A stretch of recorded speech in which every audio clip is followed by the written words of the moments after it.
Hello, readers of Every Word, and welcome to Every Word 365. I'm your host, Christina Madsen, and today we're reading 1 Chronicles 17 through 21. Do you feel like you've already read about this stuff in 1 Chronicles? That's because you have. But as the Daily Walk today mentions, it's from a different perspective and a priestly view, and leaves out some of the information that was included previously. So if someone were writing about your younger years and you knew your children would someday read it, what would you include? Or more importantly, what would you omit? Also, if you ever struggle to find the words to sufficiently thank God for all his provision and gifts, try praying David's prayer of thanks in 1 Chronicles 17:16. It really is beautiful. And every time I read this part, I always wonder why God was so upset about David taking a census. Well, there's a link that has really helped me from Got Questions, and so maybe it'll help you too. Of course, I include these links because they have a lot of answers. I don't have a lot of answers. I'm just sharing and encouraging. So that's why I include a lot of links from Got Questions, and this one really helps me understand. As to why God was angry at David, in those times, a man only had the right to count or number what belonged to him. Israel did not belong to David. Israel belonged to God. In Exodus 30:12, God told Moses, when you take a census of the Israelites to count them, each one must pay the Lord a ransom for his life at the time he is counted. Then no plague will come on them when you number them. It was up to God to command a census, and if David counted, he should only do it at God's command, receiving a ransom to atone for the counting. This is why God was angry again with Israel, and also why David was conscience-stricken after he counted Israel. David knew it was wrong and begged God to take away the guilt of his sin, and that, of course, was in 2 Samuel.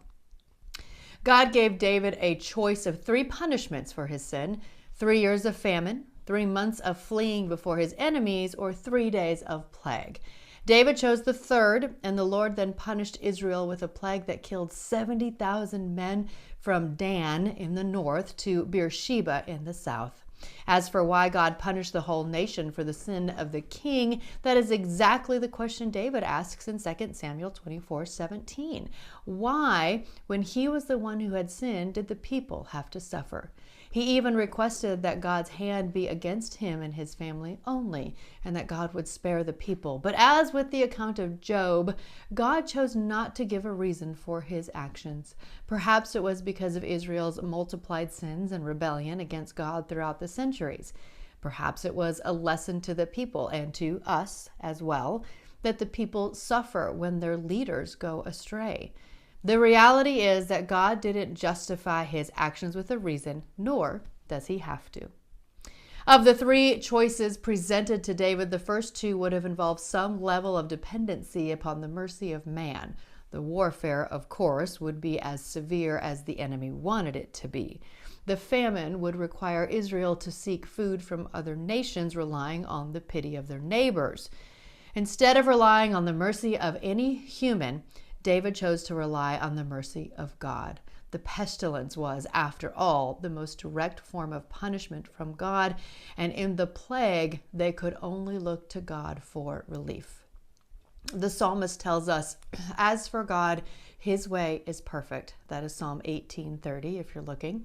If God's ways are perfect, then we can trust that whatever he does and whatever he allows is also perfect. Our responsibility to God is to obey him, to trust him, and to submit to his will, whether we understand it or not. What a huge statement. And it's not easy. I know, it's really not easy. As we see in 2 Samuel 24:16, God was grieved because of the things that were happening to his people, and he called off the punishment. Even in his rebuke, God still shows his love and mercy. Again, that is all from a Got Questions link that I'm including. Again, hard stuff to understand, and that is where at some point we have to throw our hands up and say, I trust you. You are just and you are merciful, and we just thank you for all you have given us. We may not ever understand it, at least on this side of heaven.